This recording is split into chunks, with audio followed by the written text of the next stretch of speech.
એકવાર લાખો નામનો વણજારો સાકરની કોથળાઓ ભરી પોકરણગઢની સીમમાં આવ્યો.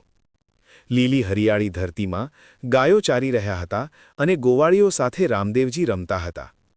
ત્યાંથી લાખો પોતાની સાકરના કોથળાઓ લઈને પસાર થતો હતો.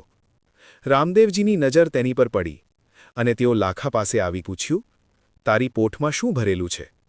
લાખો સાચું કહેતા ગભરાયો, કારણ કે તે સાકર લઈ જઈ રહ્યો હતો અને દાણવાળાની નજરથી બચવા ખોટું બોલ્યો, મીઠું ભરેલું છે. લાખાની જૂઠ્ઠી વાણી રામદેવજીએ તરત પારખી લીધી. તેઓ શાંત સ્વરે બોલ્યા, ભલે, તારી પોઠમાં મીઠું છે તો મીઠું જ રહેશે. આગળ એક ખેડૂત ખેતરમાં કામ કરતો હતો. લાખો પાણી પીવા કૂવા પાસે ગયો. પાણી પીધા પછી તેણે વિચાર્યું કે હવે રોટલો ખાઈ લઈએ. તેણે સાકરનો કોથળો ખોલીને રોટલા પર ભભરાવી, પરંતુ રોટલો મોંમાં મૂકતા જ ખારો લાગ્યો. લાખો ચોંકી ગયો. સાકર મીઠું બની ગયું હતું. બીજી કોથળીઓ પણ જોયા તો તેમાં પણ મીઠું જ હતું. લાખો પોક મૂકી રડવા લાગ્યો. ખેડૂતે પૂછ્યું, ભાઈ, કેમ રડો છો? લાખો રડતા બોલ્યો, મારી કમાણી બરબાદ થઈ ગઈ. હું સાકર વેચવા જતો હતો, પણ હવે બધું મીઠું બની ગયું. ખેડૂતને સમજાઈ ગયું કે લાખાએ રામદેવજી સાથે ખોટું બોલ્યું હશે.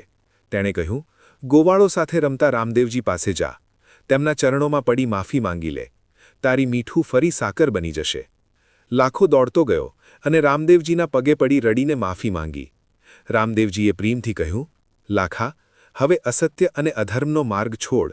સત્ય બોલ, સારા કામ કર અને ભક્તોની સેવા કર. આ બોધથી લાખાનું હૃદય બદલાઈ ગયું. તેણે દુર્ગુણો ત્યાગ કર્યો.